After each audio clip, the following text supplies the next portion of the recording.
오늘은 성서주일입니다.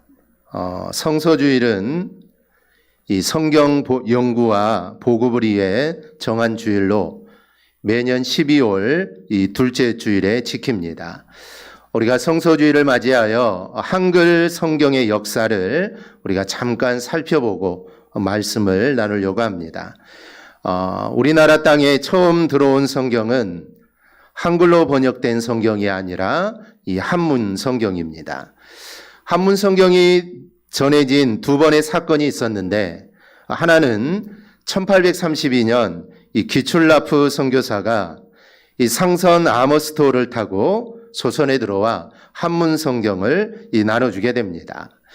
또 하나 우리가 잘 알고 있는 1866년 이 토마스 선교사가 미국 산성 제너럴 셔먼호로 대동강에 들어왔다가 순교하면서 한문 성경을 나눠주게 됩니다. 이 토마스 선교사가 전해준 이 한문 성경을 받은 사람들은 훗날 우리나라 교회의 일꾼들이 다 됩니다. 이 토마스 선교사를 죽였던 이 박충건은 그에게 받은 성경을 읽고 믿음을 갖게 됩니다. 그리고 그의 조카인 이영태가 훗날 레이놀즈 선교사와 성서 번역을 하게 됩니다. 또 그때 성경 3권을 가져갔던 12살 소년 이 채치랑이 이 박영식이라는 평양선 관리에게 그 성경을 주게 됩니다. 그 당시에는 종이가 참 귀했던 때라 그 성경을 뜯어서 벽에 도배를 했는데 벽에 붙은 성경을 읽다가 믿음을 갖게 됩니다. 그리고 그 집은 조선 최초의 교회인 널다리골 교회가 되고, 그 교회는 1907년 영적 대각성 운동의 근원지인 장대현 교회의 이 전신이 되게 됩니다. 우리말로 성경이 처음 번역될 때는 아직 조선의 선교의 문이 열리기 전이기 때문에 가까운 중국이나 일본에서 성경이 번역돼서 들어오게 됩니다. 이 중국에서는 존 로스 선교사가 조선인을 전도하고 그들과 함께 한글로 한자 성경을 번역을 하기 시작합니다. 먼저 누가복음과 요한복음 낙본이 1882년에 출판이 되고 그 1887년에 신약 성경을 완성을 하게 됩니다. 그 성경이 예수 성교 전서라는 책으로 발간이 되고 그 책은 지금 박물관에 보관이 되어 있습니다. 그런데 이 성경은 이 서양 선교사와 또 조선인들이 함께 번역을 했는데, 이 중국에서 가깝다 보니 그쪽이 북쪽 지역이어서 이 북쪽 사람들과 함께 성경이 번역이 됩니다. 그래서 말투가 서울말이 아닌 이 평안도 사투리로 성경이 번역이 되게 되죠. 이 마가복음 1장 25절에 보면 예수님이 귀신을 향해서 그 사람에게서 나오라라고 되어 있는데, 예수 성교 전서에는 입 닫고 나오라라고 이렇게 번역이 되어 있습니다. 1884년과 1885년에는 일본에 있는 이수정이 한자 성경에 우리말식 토를 달아서 읽을 수 있도록 한 사복음서와 사도행전이 번역이 됩니다.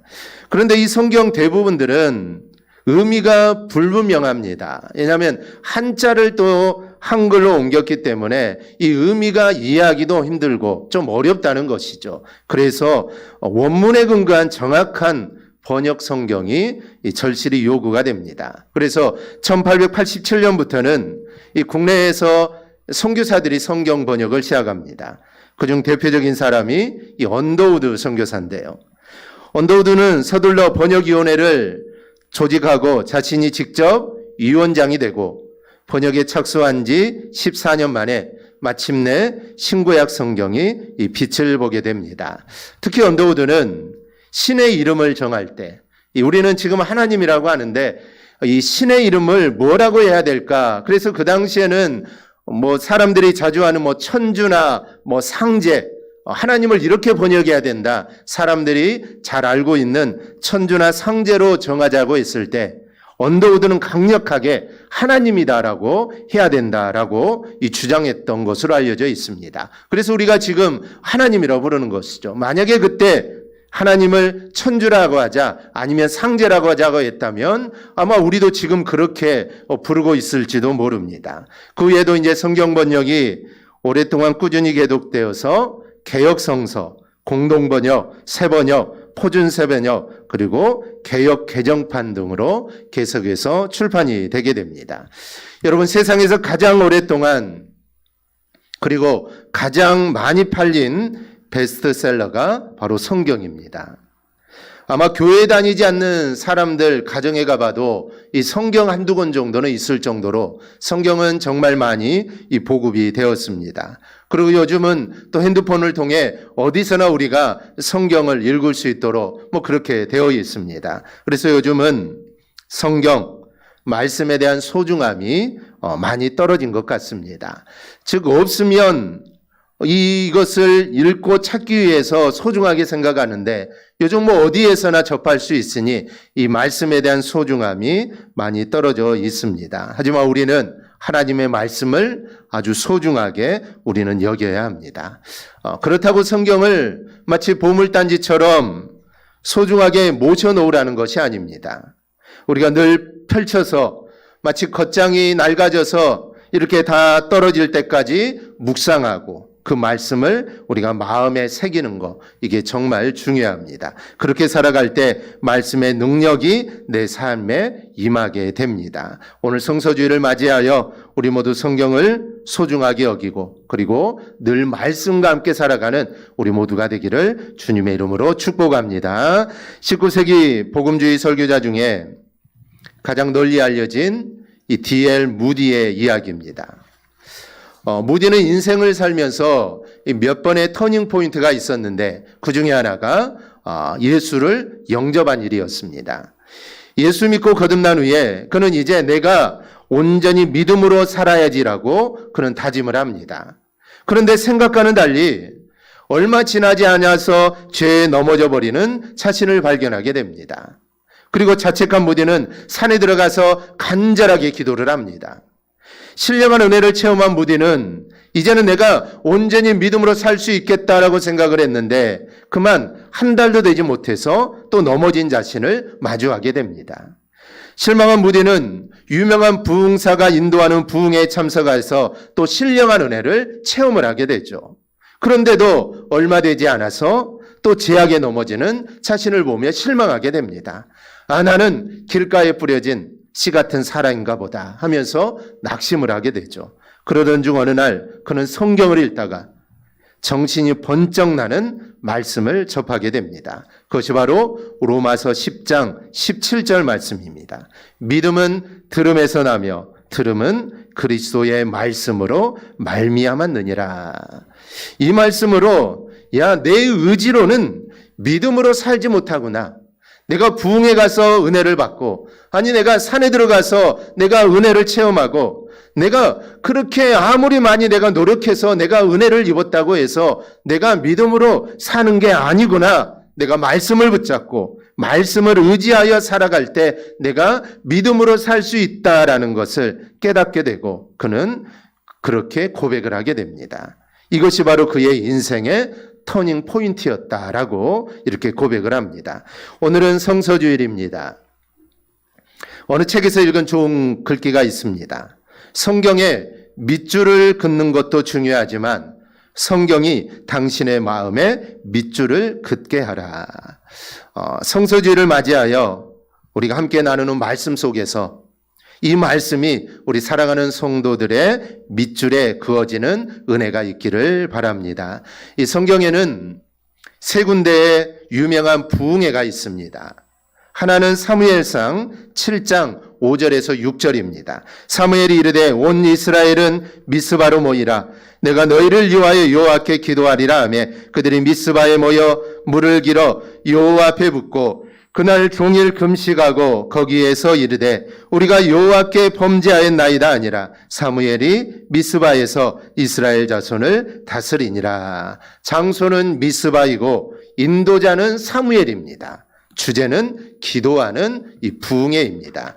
둘째는 사도행전 2장 1절 2절입니다. 우리 한음성으로 함께 보겠습니다. 오순절 날이 이미 이름에 그들이 다 같이 한 곳에 모였더니 호련히 하늘로부터 급하고 강한 바람 같은 소리가 있어 그들이 앉아 온 집에 가득하며. 아멘. 장소는 마가의 다락방, 인도자는 12제자, 주제는 성령 충만받는 부흥회입니다. 세 번째는 오늘 본문입니다. 느헤미야 8장 1절에서 2절인데요.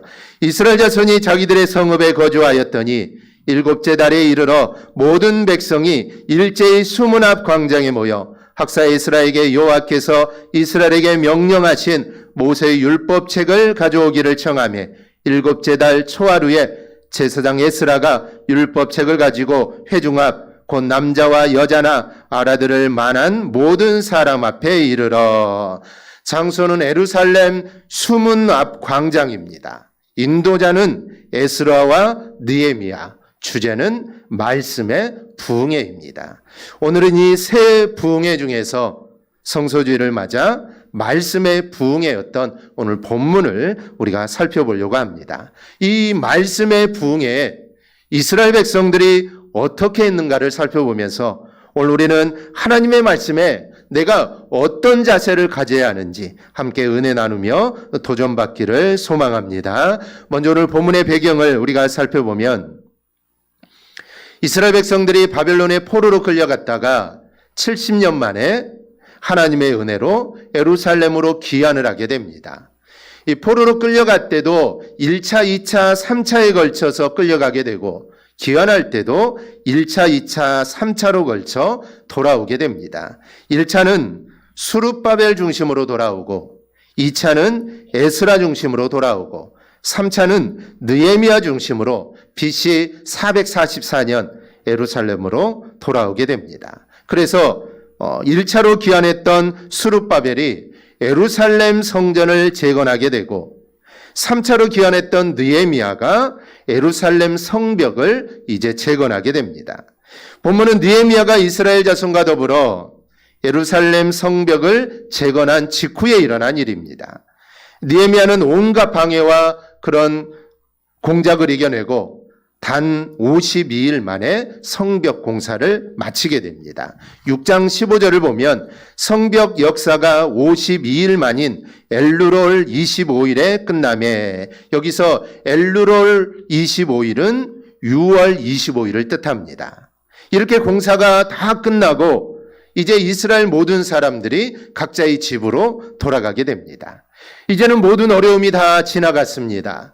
포로 생활도 끝났고 이제 포로로 다 귀환을 하게 되고 예루살렘 성전도 지었고 성벽도 지어서 이제 방어를 하게 되었으니 이제 모든 어려움들이 다 끝나게 됩니다. 그래서 이들은 이제 생업으로 돌아가서 충실하게 되면 됩니다. 그런데 편안해야 하는데 이스라엘 사람들은 그렇지를 못했습니다. 환경적으로는 편안해야 합니다. 모든 게 다 마쳤으니 이제 평안해야 하는데 이 평안하지를 못하는 겁니다. 그래서 이스라엘 백성들은 원인이 어디에 있을까 그들은 찾아보기 시작합니다. 그리고 그 원인을 발견하게 되죠. 원인은 성전도 재건이 되었고 성벽도 중건이 되었는데 우리들의 신앙이 재건되지 못하니 심령의 갈급함이 여전한 것을 그들은 발견하게 됩니다. 다 준비되어 있어도 말씀이 없으니까 의미가 없음을 발견을 하게 되죠. 여기서 오늘 본문이 시작이 됩니다. 9절 말씀이 본문의 제목입니다. 백성이 율법의 말씀을 듣고. 이스라엘 자손의 심령의 갈급함, 말씀의 갈급함을 해결하기 위해 그들은 말씀을 듣기로 합니다. 이스라엘 자손이 어떻게 말씀을 들었으며 그리고 말씀을 들은 후에 어떤 변화들이 일어났을까요? 오늘 본문을 통해 함께 생각해 보며 은혜를 나누고자 합니다. 첫째로 모세의 율법책을 가져오기를 청합니다. 오늘 1절을 보면 이스라엘 자손이 자기들의 성읍에 거주하였더니라고 합니다. 그런데 바로 앞장 7장 마지막 절인 73절을 보면 온 이스라엘 자손이 다 자기들의 성읍에 거주하였다라고 기록합니다. 이스라엘 자손들이 자기들의 성읍에 거주했다라는 말을 반복적으로 기록을 합니다. 7장은 이제 모든 일을 마치고 자기 성으로 가서 편안하게 살게 되었다라는 뜻이고 8장에서는 이스라엘 자손들이 자기의 성읍에 거주했다는 것은 그렇게 거주하였으나 평안하지 않았다. 무언가 말씀의 갈급함을 느끼고 있다라는 의미입니다. 그래서 이 말씀을 반복적으로 이야기를 합니다. 포로기한과 성전 재건, 예루살렘 성벽 재건, 그리고 이제 각자의 집으로 돌아가 평안하게 살 줄 알았는데 하나님의 말씀을 갈급함을 이기지 못하고 다시 예루살렘으로 모여드는 이스라엘 백성들을 보게 됩니다. 아까 말씀드린 날짜를 기억해 보면 성벽 공사가 언제 끝났다고 했죠? 6월 25일. 잊어보지 않겠죠? 6.25. 6월 25일 날 성벽 재건이 끝나게 됩니다. 그런데 2절을 보면 모인 날짜가 7월 1일입니다. 그러니까 단 5일이 지났다는 것이죠. 이제 다 평안하다. 야, 이제 우리 다 했으니 평안하게 살자라고 돌아갔는데 단 5일 만에 그들은 말씀에 대한 갈급함을 이기지 못하고 다시 예루살렘 성전으로 모이게 됩니다. 즉, 다 갖추었어도 말씀 없이는 결코 행복하지 못하다라는 겁니다. 우리에게도 이러한 갈급함이 있기를 축복합니다. 여러분, 말씀에 대한 갈급함이 있어야 합니다. 정말 내가 말씀을 읽지 못해서, 내가 말씀을 가까이 하지 못해서 정말 내 심령 속에서 그런 갈급함이 있어야 합니다. 요즘은 말씀을 읽는 게 얼마나 다양한 도구들이 많습니까? 옛날이야 성경책이 없으면 말씀을 읽지 못하니 이 말씀에 대한 갈급함이 아마 더 많았을 겁니다. 그런데 요즘은 언제 어디서나 외국을 나가서도 핸드폰만 있으면 얼마든지 말씀을 대할 수 있습니다. 우리가 이러한 시대를 살아가지만 이러한 시대일수록 우리는 말씀에 대한 그 갈급함이 우리 안에 있어야 합니다. 말씀 없으면 나는 살 수 없다. 이런 고백이 우리 가운데 있어야 합니다. 이 세상 모든 것을 다 갖추고 있어도 하나님 말씀이 내 안에 없으면 나는 살 수 없습니다. 라고 고백하는 삶을 우리가 살아갈 수 있기를 바랍니다. 여러분, 이렇게 사는 자가 바로 행복한 자입니다. 장모님이 고흥에 계시는데 이제 연세도 많으시고 또 교통사고를 당하셔서 이제 많이 움직이지를 못하십니다. 그래서 고동은 하실 수 있지만 밖에 나가서 일을 하고 그렇게 하지 못하시는데, 그래서 거의 집에 많이 계시는데 집에 계시기 때문에 성경만 읽으신다는 겁니다. 눈도 잘 보이지 않으시겠죠. 그래도 앉기만 하면 성경을 읽으시고 또 들어와서 앉으시면 또 성경을 펴서 또 성경을 읽으시고, 그래서 계속해 사시는 일이 그냥 이 성경만 읽는다라는 것입니다. 그래서 이 성경책이 낡아서 이번에 어제 가서 성경책을 하나 샀는데 정말 그럴 정도로 겉장이 낡아서 더 이상 이제 성경을 펼 수 없을 정도로 그렇게 말씀에 대한 그 사모함이 있다라는 것이죠. 우리의 삶도 정말 내가 어디에 있든지 이런 말씀에 대한 사모함, 나는 말씀이 없으면 나는 살 수 없다. 바로 이런 고백이 저와 여러분들의 고백이 꼭 될 수 있기를 바랍니다. 이렇게 살아가는 자가 여러분 정말 행복한 사람입니다. 말씀이 내 안에 살아있으면 그 말씀이 주는 행복은 여러분 영원합니다. 이게 변하지 않습니다. 그러니 우리는 늘 말씀을 사모해야 하고, 그리고 나에게 들려주는 이 말씀을 우리는 마음판에 새겨야 합니다. 그러면 그 말씀이 나를 행복하게 합니다. 특히 1절에 보면 이 청함회라고 하는데, 이런 이스라엘 자손 스스로 말씀 듣기를 청했다는 겁니다. 그런 적이 없었습니다. 이스라엘 백성이 그런 적이 없었죠. 선지자들이 말씀을 전하면 말씀을 전하지 말라라고 했던 이스라엘 백성들인데 이제는 이들이 스스로 말씀 듣기를 청하고 있는 것입니다. 즉 우리에게 하나님 말씀을 들려달라라는 것이죠. 우리가 말씀을 들을 테니 우리에게 좀 말씀을 전해달라라는 것입니다. 아모스 8장 11절은 양식이 없어 주림이 아니요 물이 없어 가람이 아니요 여호와의 말씀 듣지 못한 기갈이다라고 말씀을 하는데, 지금 이스라엘 사람들은 말씀에 대한 기갈을 느끼고 있습니다. 사랑하는 여러분, 우리는 말씀 없이는 결코 평안할 수도, 우리는 절대로 행복할 수도 없습니다. 이스라엘 자손은 스스로 말씀 듣기를 청한 것처럼 우리도 이런 모습이 우리 안에 있기를 바랍니다. 오늘은 성서주일입니다. 말씀에 목마름이 있기를 바랍니다. 말씀에 갈급함이 있기를 바랍니다. 말씀을 자발적으로 청하기를 바랍니다. 말씀이 없음으로 인해 몸부림치며 말씀을 가까이 하기를 바랍니다. 그래야 말씀으로 인해 행복한 삶을 살아가기를 바랍니다. 둘째는 그 율법책에 귀를 기울입니다. 말씀에 간급한 이스라엘 자손들은 에스라를 청하여 모세의 율법책, 즉 하나님 말씀 듣기를 청하게 됩니다. 그런데 이스라엘 사람들이 말씀을 듣기 위한 행동이 놀랍습니다. 먼저는 수문 앞 광장에 모입니다. 왜냐하면 사람들이 너무 많아가지고 성전에 다 모일 수 없었기 때문에 예루살렘에서 가장 넓고 모이기 쉬운 수문 앞 광장에 모이게 됩니다. 학사 에스라를 초청합니다. 새벽부터 종호까지 말씀을 듣습니다. 대략 약 6시간 동안 이상이 되는 시간을 오로지 말씀만 듣습니다. 또 하나는 알아들을 만한 모든 사람이 모였습니다. 심지어 여자들까지 남녀노소를 막론하고 알아들을 수 있는 모든 사람들이 모이게 되죠.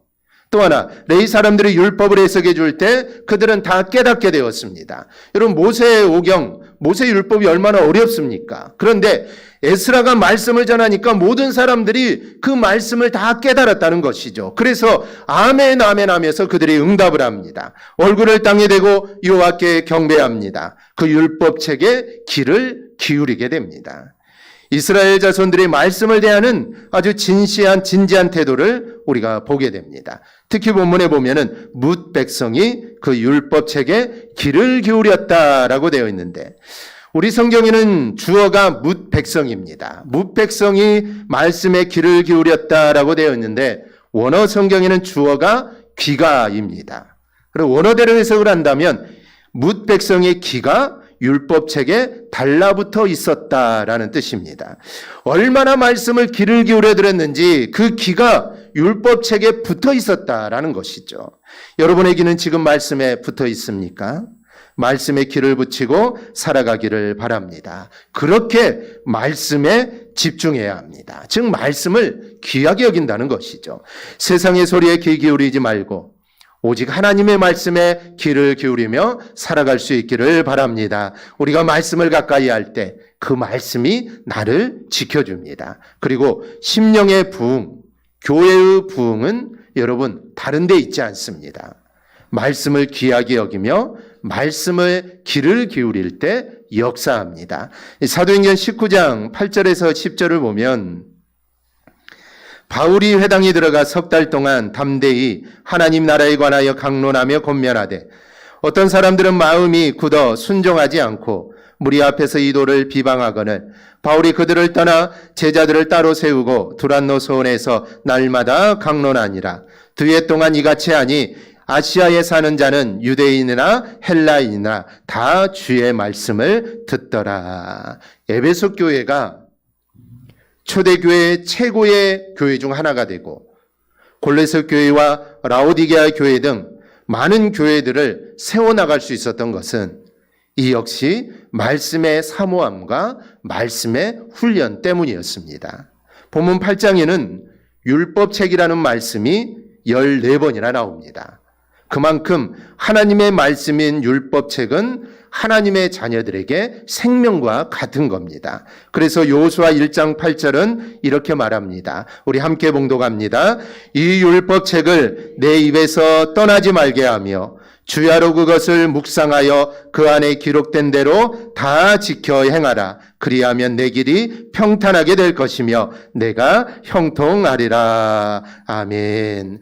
여러분, 마귀가 가장 우습게 여기는 그리스도인들은 먼지 덮인 성경을 가지고 있는 사람입니다. 기도가 불이라면 말씀은 장작입니다. 장작 없이 불이 계속 탈 수 없습니다. 그래서 기도만 해서도 안 되고 말씀만 봐서도 안 됩니다. 기도와 말씀은 함께 가는 것이죠. 그래야 불이 활활 타오르게 됩니다. 이스라엘 자손들과 같이 말씀에 귀를 기울이고 아멘으로 화답하는 여러분이 되기를 바랍니다. 셋째로 울고 웃었습니다. 9절을 보면 이스라엘 자손은 말씀을 들을 때 다 울었다라고 합니다.